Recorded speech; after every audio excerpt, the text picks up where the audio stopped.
Hey, what's up, everybody? Welcome back to the podcast where I bring you the best and the brightest from the world of business, entrepreneurship, and recruiting to harness your own inner tenacity and drive your career forward. Folks, I am back at my favorite away studio here in Delray Beach with the one and only Mr. Joe Mullings. Welcome back for the 1800th time, sir. Good to have me here. I love it because this is now an annual tradition. This is the third year in a row. And I decided this year, we're just going to call it the State of the Mullings Union. This is what we're going to do here today. And Joe's a little bit jet lagged. He just flew in from Boston or Boston. When you're in Boston, do you feel the need to have the accent a little bit to assimilate with the people? I would never insult them. It's like when somebody comes to New York and tries to talk New York with me, and it's just not going to work. It's not going to work. He's a jerk off if you do that. Exactly. LaGuardia, butter, water. That's a real test right Coffee, there. pajamas, draw. Pajamas could be a little Boston, though. I don't know. I haven't had a conversation about pajamas in Boston yet, though. So we're going to save that for would scare me. behind-the-scenes take on this one. So we're going to get into it right here, and I want to do a couple of things. I want to talk shop, and I want to do a kind of a touch base with Joe and what's happening in Joe's world here. So this morning on LinkedIn, and sorry guys, I'm going to be looking down at my phone, not my crotch here. There was a word that stood out to me is adaptation. And as I'm getting ready this morning, the word is kind of swirling around in my head. Last year, we talked about a few different things around great resignation, the great migration, uncertainty, but now it's adaptation. Please share a little bit of your thoughts around this word and expand for the folks listening in. Sure. So look, let's talk about business, and then we can certainly talk about social construct as well. But in business, it generally has a life of its own. It's got its subtle influences over time. There are the masters of the universe who drive where business goes, whether they're bankers, whether they're social influencers, whatever they are. But that is an evolution and tends to be less ballistic in nature. And when you do look back over the road over a 5, 10, 15-year period, you're like, how did that happen, right? But when you have an event like a pandemic on a Friday, everybody says, listen, go home for the weekend, be a couple weeks, and we'll figure this out. And 2 years later, some people still aren't back. That is a ballistic introduction of an external stimulus that nobody had counted on. There was no business model that accounted for that, no social world, et cetera. So what has to happen there is evolution gets pushed to the back of the line, and the immediacy of adaptation has to occur. Now, they do have something in common. Evolution and adaptation both have the risk of extinction introduced to them. But the extinction function in adaptation occurs very rapidly. In evolution, it sort of goes off into the sunset in a very slow way, and somebody notices, oh, the dodo bird is not here any longer. But in adaptation, when that doesn't occur at a reasonable rate that matches the required adaptation, you start to get extinction and, as I mentioned this morning, irrelevance in the workplace. And that's a really scary situation. Yeah, so let's give a practical, tactical example of that. And there are companies that had to go most companies had to go fully remote pretty quickly. Some were well prepared for it. They were equipped. They had the systems and processes. Others did not. And by nature of the culture and the internal systems that they had, they were able to adapt and evolve into that world. And some of them are staying in that moving forward. Now we're talking end of February 2022. The return to office for many companies, and we're starting to see folks say, I want to go back, I don't want to go back, I want something in the middle there. Adapting to the idea of having a hybrid or remote workforce does not sit well with some company leaders. Yeah, well, it shouldn't, because they're generally the smartest people in the room, and they have history on their side. And so, look, leaders are not born, leaders are made. I agree. I think it's like a great athlete. Great athletes are not born, they're made. Blessed specimens, muscle attachment, cognitive processing, fast twitch muscles, those are born, but great athletes are made through coaching and training. Discipline. And discipline too, but let's stay with coaching and training as it applies to the workforce at a distance. There are great leaders out there who will quickly adapt to where we are today via Zoom, but they already have the gravitas, they already have the influence, they already have been sitting in that leadership seat. If you're coming out of the gate, you're a year out of university, you're 3 years out of university, and you don't get coached because you are now in a two-dimensional world at your desk, in your house or your WeWork space, whatever it is.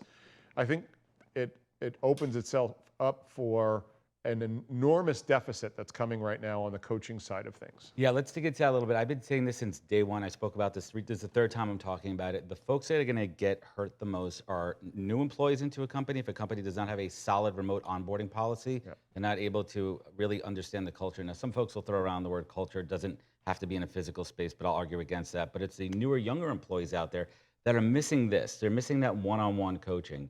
And let's be real about it. When you're remote, when you're working from home, there's less of a priority and emphasis on in the office training when you don't have the physical proximity to somebody on your team. Look, The impetus is missing. look, if you are not already experiencing Zoom fatigue, then you're probably not human. So please explain to me how at 3 o'clock in the afternoon, one of my younger teammates comes into my office and says, "You got a minute, I've got a challenge I need to run through with you," right? That doesn't happen on Zoom, and you can't get that physical. You got to schedule it, one, and two is if there is not something profoundly different on in-person engagement than two-dimensional engagement, you may be pathological in nature. Okay, so and then you start to aggregate these things over hours, days, weeks, months, years. There's going to be an enormous deficit in place. Romantically, we could make believe that this 2D world we're living in, or this metaverse that is being proposed, and all these other, it's going to leave an enormous gap in the workplace. I truly believe humans are not meant to work in bubbles. We're not meant to work in silos. There's certain careers and fields. If you're coding, if you're behind the computer all day, I could start to understand that. But if you're in the people business, if you're in the recruiting business, and now some people could argue, hey, recruiting is an individual sport. You could do that. But let's be real about it. For someone who's been in this business for over 3 decades, the camaraderie, the conversations that you have with other recruiters, you're bouncing ideas, you're talking about candidate situations, you're talking about client dilemmas, that cannot be replicated remotely. I mean, parts of it can. You could Slack, you could Discord, you could do this and that, but you're going to lose steam and you're going to lose energy. What does the hybrid of that look like, where you're still giving your employees choice with a blanket of trust, real trust, not BS trust that we're just calling it buzzword trust, but what does the future of the workplace look like in a generalized best case scenario? Because it's different for every industry. It's different. You don't want your doctors working fully remote. Well, that's a whole other podcast. But first of all, let's address the recruiting. In recruiting, we lived in a 2D world. We lived in a remote world. So we rarely, in most recruiting functions, did you interact face-to-face with people. Most of the time you were on the phone, back in the old days. Still. And you were chatting on the phone. So you didn't have, what is that stat? Communication, 7% of it is verbal. The rest of it's in-person, physical, body language, et cetera. So we learned to live like that, which is why I think recruiters are phenomenal communicators when you get them face-to-face with each other. Case in point? What's that? Yeah, case in point. And then when you build an organization, and we are tribal by nature, right? And there's science out there that shows, once you get more than 100 people in an organization, you actually have to start to bifurcate that organization and break it off into smaller tribes. So there's that. But there's going to become the penalty of scaling in digital.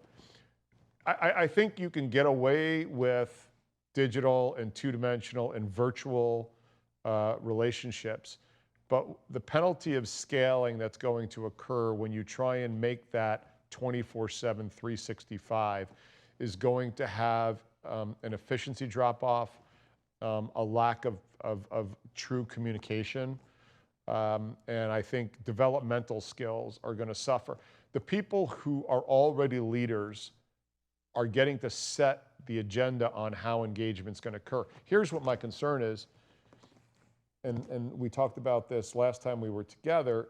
There's no possible way the solution we came up with last March in a 24-hour period is the best solution, or even close to the best solution 2 years later. No.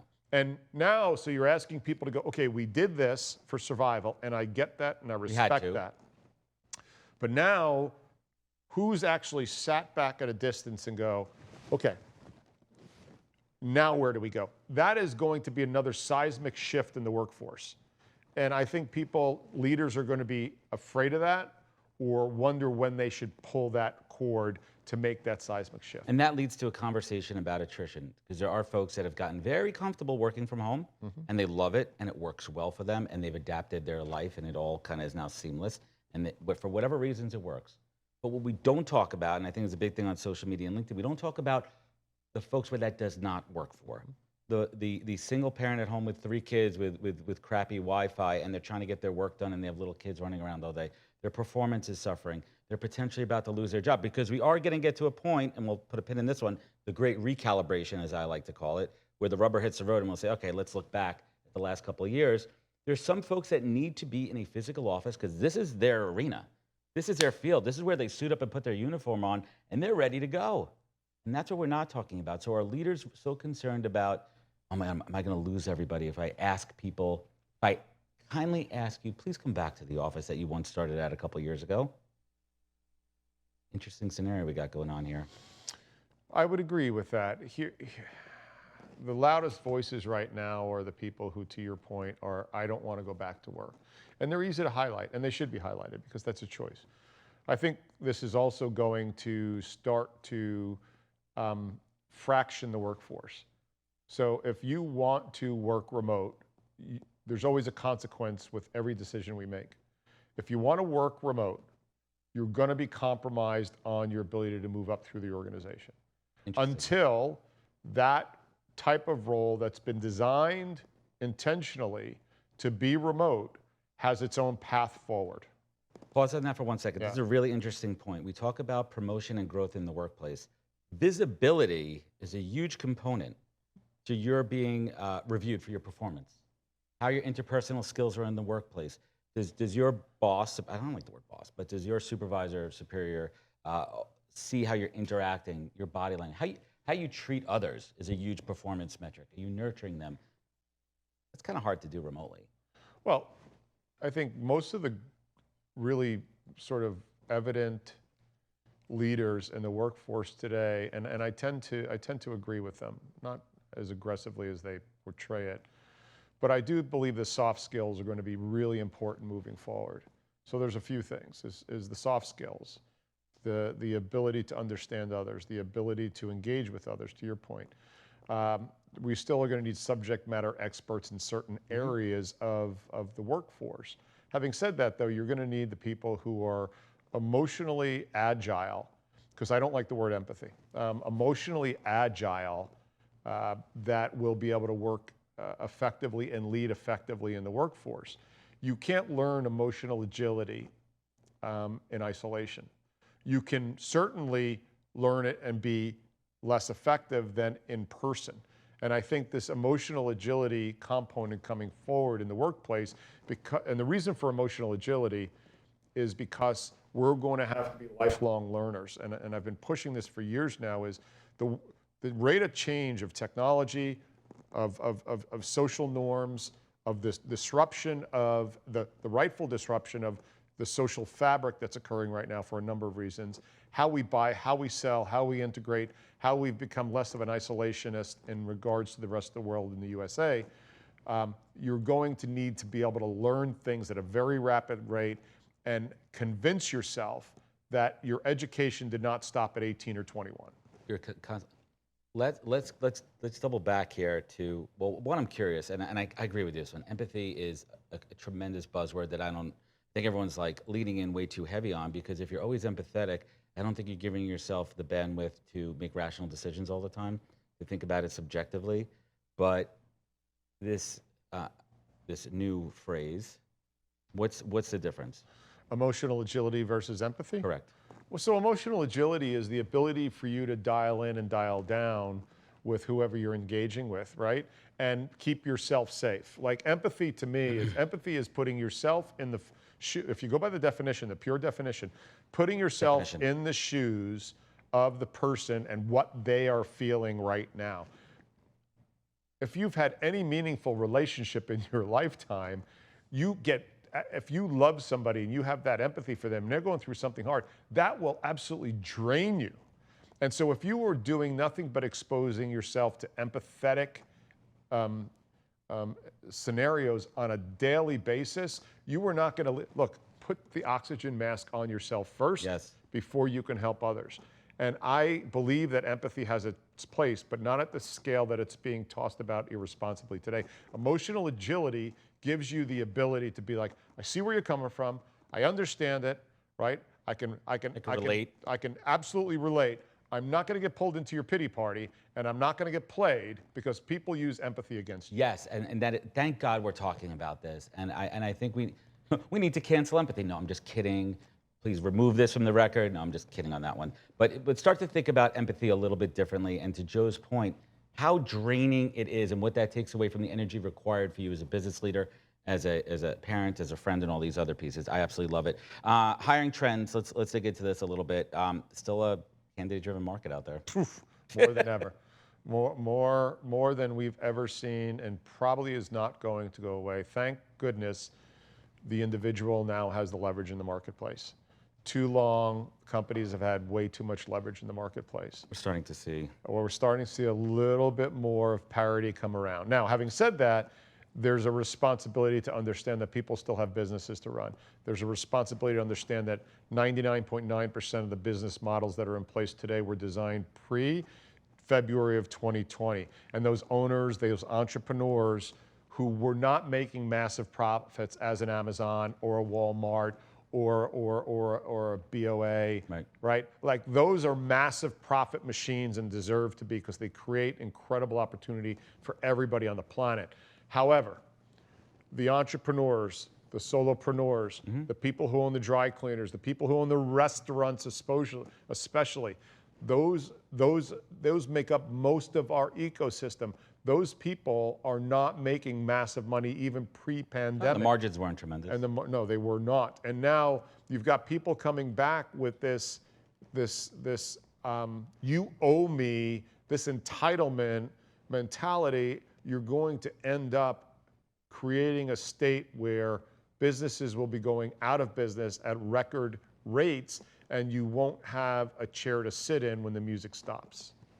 And this is the truth, people. Anybody who doesn't believe this, just sit back and watch. And if we talk about recruiting, if we want to get into it, we spoke about it last year. The salary asks, I'm using that word in lieu of demand because we're almost at a demand state, are astronomical. Now, I cannot fault a candidate or an individual for trying to take advantage of that arbitrage, right? Why not? This is your opportunity to make a significant jump in your salary. And companies are now up against the ropes. We're like, shit, we're losing people, attrition, and they're forced to pay these high salaries, also title-wise. So now you have somebody who's a manager, and they are calibrated at a manager level, and they're like, screw it, I'm gonna go for director level. I'm gonna get that 30% bump right now. They're in the interview. The company's like, shoot, our clients are upset, we can't fill this role here, and they're giving these salaries. What's going to happen? The great recalibration. The people are gonna be in the role for 6 months, the honeymoon phase is over, and now what? You have a subpar candidate in there, and the process is gonna start all over again. That's just my take. You're correct there. So look, you know, if I've got a business, I never want to be held hostage based upon the market, but you've got to pay what the market's paying. So that's number one. Number two, it's not always money too. So as you know, I wrote a piece that got a lot of attention, where there are multiple levers to pull when you talk about a package as an employee. Not just always money. Right. It's not always money. Right. There's a number of total comp we call it. Total comp. Total package, right? Rewards, whether they call it's it now? Time off, whether it's comp, bonus, et cetera, right? I got a number of levers to pull. But you spotted something very, very succinctly there, is we are going to have a challenge with people rising beyond their level of competency based upon titles. Some will. There will be much more because of this than there were previously. So we used to have, within reason, a level of advancement in a career based upon competency. Sure, there's always nepotism. Sure, there's always incompetent people. We have that picture of that person in our face when we worked with them in the past. But for the most part, the reason the system works so well is the level of competency was determined by your title and vice versa. Now you've got people being pushed up into, or here's the other. I'm sorry, this salary is staked at 150 at director.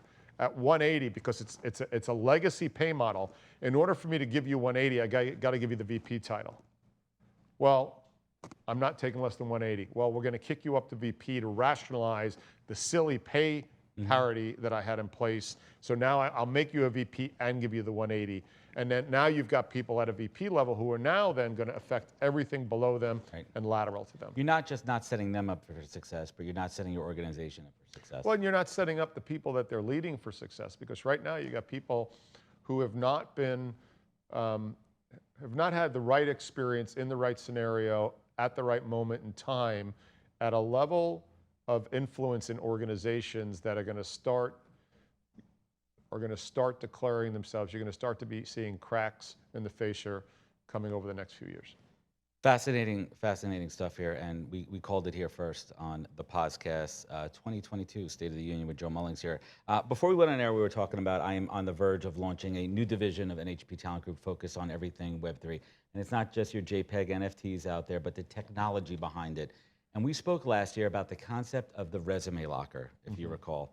And I thought about this the other day. I'm like, holy shit, Joe was onto this. And this is the idea of using technology, specifically the blockchain, decentralized platform, where your employment history, for better or worse, is stored. It's a verified source. Everything is on there. How have your thoughts evolved on the technology and this idea around migrating from a traditional CV, migrating from the LinkedIn profile, which I do not think, for the record, the LinkedIn profile will not and should not replace a resume, because not everyone has access to it. Not everyone uses it the same. Plus, it's owned by somebody else, a company called Microsoft. So let's park that one over there. Your thoughts on an update, 2022 edition, on the resume locker? Yeah, so resume locker's in development. And the intention there was, this is who I am as a person. This is, right, because I'm not a crunchy granola tree hugger type. I'm a very pragmatic capitalist. I also am a business owner, multiple businesses. And I also want to know, what is it that makes you tick, and who do you want to become, and can I create that environment in my organization in order to facilitate who you want to become, both personally, professionally, potentially spiritually, and I didn't mean that religiously either. And so what the resume locker does is allows you to show, you own it, you own the combination, you own the key. You will have the leading edge item, the resume and or the LinkedIn profile, that will be the bait. And then once somebody presents to you, here's our company, here's our opportunity, Paz, here's what we're thinking about for you, you then go, okay, you've got 24-hour access to my resume locker. And here is my life, here are my children, here are my hobbies, here are my sports. By the way, on the side, I'm a photographer, I'm also an endurance athlete, I'm also pursuing late in life a pilot's license. And here is my qualified, verified CV, education, and references from people that I've worked from before who can speak to that. Here's my body of work. Better hires will be made. Better work environment will be made as bespoke as possible for who you want to become. And you have a responsibility as the individual to make sure that, and it's again verified, to make sure that that only gets in the hands of the people that can't print it, they can't do anything with it, right? They can just view it. And they can just view it. And of course you can videotape or whatever you want to do. And I'm sure there'll be some technology sooner or later that won't even allow you to videotape a screen. But it gives you insight, and there might be an agreement in place that says, this is confidential information. Should you violate this confidential information there'll be legal bills to pay. But isn't this kind of, if I'm reading between the lines, this is basically creating your avatar in the metaverse? This is my employment, my life. This is who I am when I want to present myself to an employee. It's living in the metaverse, the sandbox, whatever. Maybe you could have your the Mullings Group virtual next to between Kanye and Snoop Dogg over there, however way you want to do it. It's not any different than a credit report, okay? Right. So a bank is old school technology, right? Old school, but look, history doesn't repeat itself. Patterns repeat themselves, right? And so what an institution was judging your trustworthiness for them to give you their money. And you, at that point in time, were either a beggar or you were a shopper.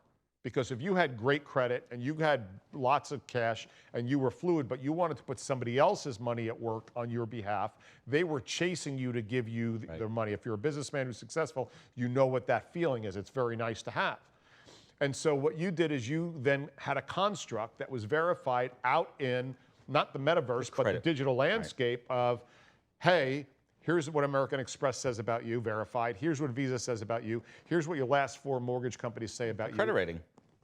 That's what you're looking at here. Now, as long as you have a good credit rating, you could use it as a tool. And so the same thing with the resume locker. You will be able to use your history on the judgment of the potential employer. We're not going to go down the route of scoring, right? We don't want, I mean, scoring is a different. We score everything. You scored your wife before you let her select you. You didn't pick her. She selected me. That's what I'm saying. But you scored her. We're scoring machines. We have to make judgments on things based on algorithms. Algorithms of life. So with that being said, let's talk about goals for you personally and professionally. What is on Joe Mullings' 2022 professional goal list? Speaking of scoring. Speaking of scoring. So projects we have in play. Goals goals are a destination. I don't like goals. Projects we have in play. Because once you reach a goal, unless you've designed the goal beyond it, that whole infrastructure crashes and then you have nothing to do. So that's how I feel about goals, right? So Mullingisms. So we just started, I'm really excited with the DF team, the DragonFly team. We are doing a documentary on the town of Telluride, Colorado. On my list, we'll get to that. So that let's talk about that for a minute. Yeah, sure. When did you first fall in love with Telluride? 2008, the day I got off the plane with a good friend of mine who took me out there skiing. I don't like skiing. I got off the plane and within 15 seconds, I'm like, I will spend part of my life here forever. Was it that landing strip where you just come in and you just kind of hit the runway? I've done it. Well, part of it is landing in Telluride, which is the second highest public airport. It's epic. It's just the people, the vibe, the history of it, the Box Canyon. You're floored by the beauty every time you see it. Every morning you wake up, you're floored by it. The people are amazing. Not Vail, it's not Aspen. It doesn't have that vibe to it. The people that get there, it takes effort to get there, and you're there for a reason. It's a box canyon. Nearest stoplight's 30-something miles away, and there's no through traffic. And the town knows who it is, welcomes everybody, but also tends to purge people who shouldn't be there. Right. The folks that shouldn't be there should not. So what's the impetus behind this documentary, and is it more of a passion project, or how does it tie to business goals? So look, DF is a very, very, very strong business of ours, DragonFly. Our 160 studios is big. You know, I mentioned earlier, it's really important. You have a responsibility to the people you work with all the time. And I take the responsibility I have to the DF family very seriously. And they're creatives. And look, they're hand-selected creatives from around the industry. Mm-hmm. And they come in every day and do an unbelievable delivery of service and creative in a studio sometimes with True Future out on the road. And when we had True Future and we were going to Israel and Germany and the UK, they got to flex their creative side in areas out in the field with, we don't know what's going to happen, let's see what happens, right? You don't get that in a studio. And so my love for Telluride, it's a story that needed to be told. And I was sitting one night and I'm like, wait, there's a convergence opportunity here. My creatives deserve and need a place to flex and teach me. I said, and there was an opportunity coming up about potentially doing a doc. So we got together with the movers and shakers and the people in Telluride, and they agreed. So they are opening their proverbial, I don't know if it's a kimono in a mining town, but or ski jacket in a ski town, but anyway, they're opening it up for us. And we were just out there a couple of weeks ago with Johnny Stevens and Ron Allred, who were two very, very, very important people in the making of the mountain.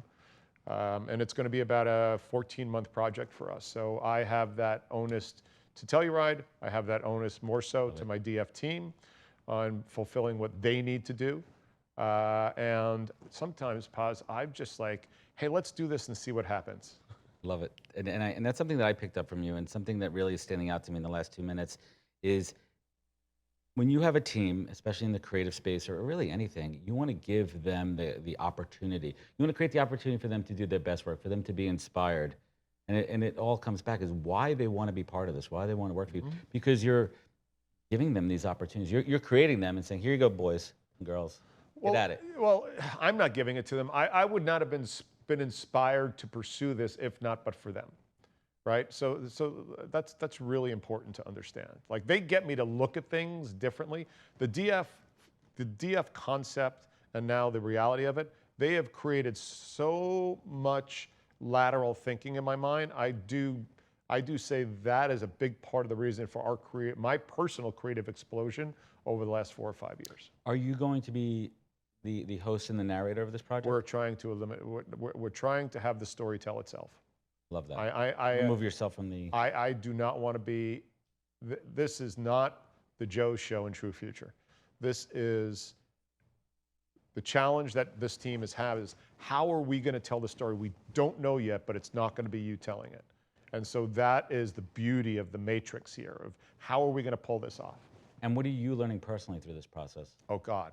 Well, I mean, with Telluride, the things that we've listened to in the stories over the 3.5 days we were there, I'm becoming a better storyteller.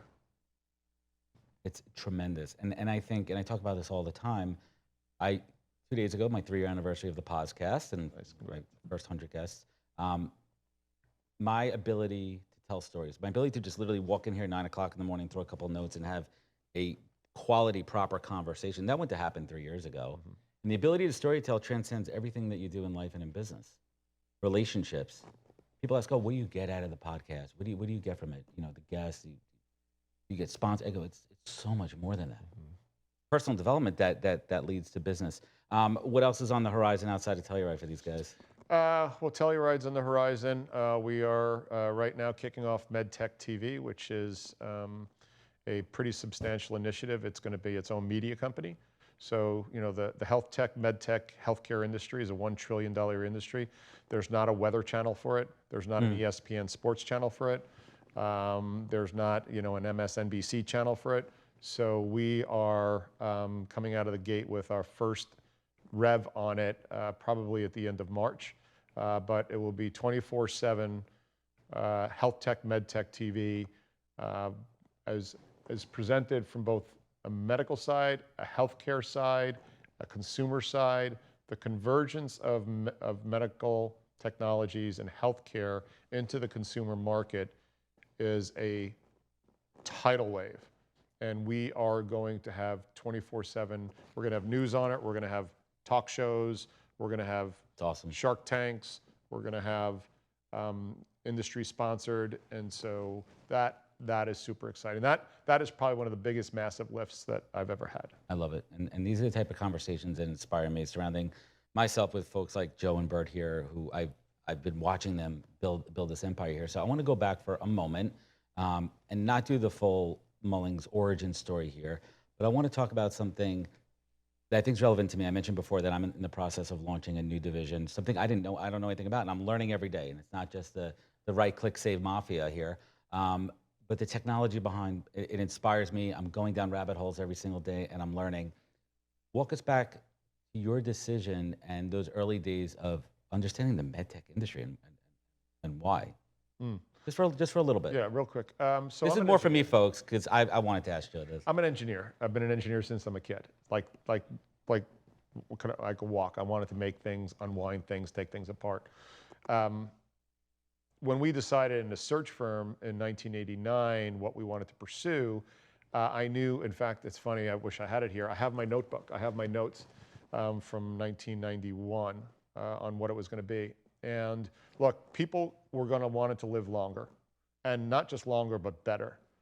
Technology would always seek a higher ground. It had a built-in governor to it, the FDA, the Food and Drug Administration. The barrier to entry, and I'll get back why the FDA is important. The barrier to entry was so high because you had to understand multiple disease states whether it's peripheral vascular disease, heart disease, neuro, coronary, orthopedics. So knowing all that, and then the subspecialties within that, and then all the functional roles, design, development, clin, reg, quality, marketing. So I knew that people were like, no, I'm going to go do accounting, right? It would weed out the right. the scrappers. All my competition. The scrapper recruiters. All my competition, right. The FDA was important because the FDA governs the growth. So medtech grows at about 8% per year. But within that 8% per year, because the FDA makes sure that it keeps the public safe, there are micro markets that grow anywhere from 20 to 30% per year. So those micro markets in the past have been surgical robotics. We see telehealth now. We see structural heart. So there are these micro markets that are billions of dollars. The riches are in the niches. They always are. And the venture money was going after that. Now private equity money, and now crowdfunding is going after that. So what we would do is we would sit in the pocket in that 5 to 7% growth, classic medtech, but we would pursue and forecast what the micro markets were, where that explosive growth occurred, and venture money came in and was tossing big money at big salaries and big technologies, because then you could lock up big markets. That's why I chose medtech. And that's the opportunity. That's absolutely incredible, and I appreciate that. So what advice would you give me as I venture down something that's out of my area of expertise from a business standpoint? If it's for headhunting? I'm going to be recruiting in this space. So I would go out and hire a subject matter expert immediately. We just did that. Well, we've built the #1 search firm in the world in medtech, but we are now hiring people out of industry who I don't have to teach the industry to. In fact, they could be my Sherpa, even though I think we know more than most of the people in the industry because they're stuck in one functional role, we're in all of them. But we had a gentleman start this week who came out of Medtronic, and he was an executive at Medtronic in a certain area of circulatory support, heart failure, where we do a lot of work.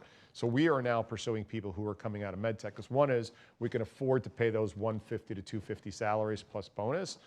They right now want to come out of that market because I don't know if I want to spend any more time in there. And headhunting is cool. Headhunting the way TMG does it is cool. To be on camera, a media company, and change companies and careers, yeah, I want to do that. So I would say your #1 thing is go get a subject matter expert and bring her or him into your organization, because you can teach them the strategy of recruiting and human nature in job changes. They can save you the time of running down the wrong rabbit holes. And that's exactly what I'm doing right now. So I am, feels good. That confirmation of your genius. Well, that's subjective as well there too, but I do certainly appreciate that. So let's bring it home here. How's the flying going, man? I mean, literally, is this guy ever here? Right? He's always in a plane. I always see these beautiful shots out the window. I think he just has like a whole stock footage image, but is every sunset perfect when you're up that high?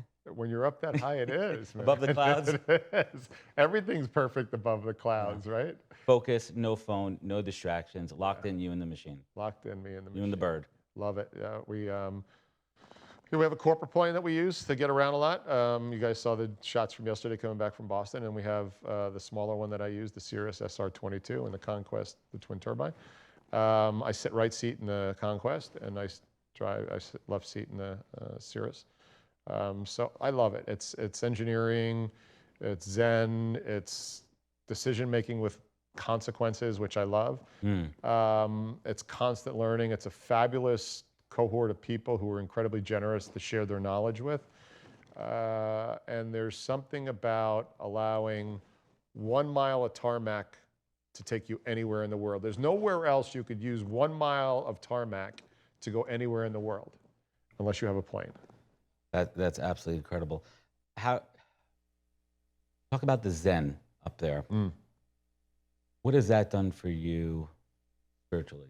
It keeps my brain plastic, right? So, I love to learn, and there's an enormous amount of learning, but there's also a lot of intuition. You start to get connected to the plane. You can actually feel the RPMs in the plane. You know what the engine's doing. You know when the engine's off, when it's not quite running right.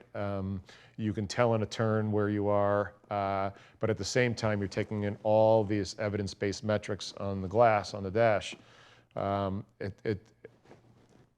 It's why I'm 60 next week. Wow.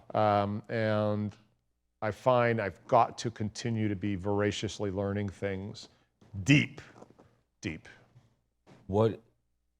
What was a key misconception or mistake that you've made recently in the last 6 months as you're working your way up flying ladder? Well, luckily none of them were catastrophic. It's here today. I think probably one of the, it wasn't a big mistake. There's something called flaps on a plane. And when you're taking off and when you're landing, they're really important. They change the dynamics of the plane quite a bit. And in one of the maneuvers I was doing, we weren't at quite the climb rate that I thought I should have been at, and couldn't figure out what was going on. And it was something as simple as me not throwing the last set of flaps up on the Cirrus. Did you panic? Never. You know, and I've got some great instructors I work with, and they put you in compromised situations, and they stretch. Look, I have no amygdala, so I don't panic.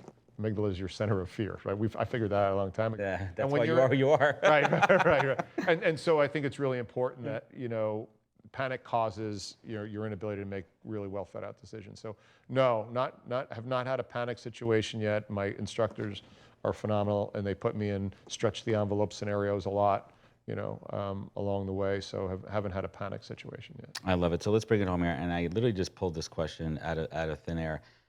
Joe Mullings gives up recruiting, and now he's working in a fortune cookie factory, and he's actually the one writing the fortunes. What fortune do you want to leave for everybody heading into the rest of 22? What are you scribing on that little piece of paper? I'm not asking for the lottery, lucky numbers here. We're just asking for the fortune. I like that story. Reflect on everything, regret nothing. Regret's a tough one. I've been really trying to park that one in my life. Reflect. Your fortune cookie today, my friend, is reflect on everything and regret nothing. Love it. We're going to wrap it up with that one. Everyone out there, I really hope that you took this one in. Every time we do this, it gets deeper and more special and so many learnings. And selfishly, I kind of do this for me so I could look back and get some tips myself. But Joe Mullings, as always, I want to thank you. I want to thank the DragonFly crew, everyone back there, for the hard work that you do. You guys are incredible. I'm watching. Other people are watching. Joe Mullings, keep inspiring everyone. Keep inspiring your team, your family. Keep inspiring yourself. Thank you for inspiring me. Thank you, Joe.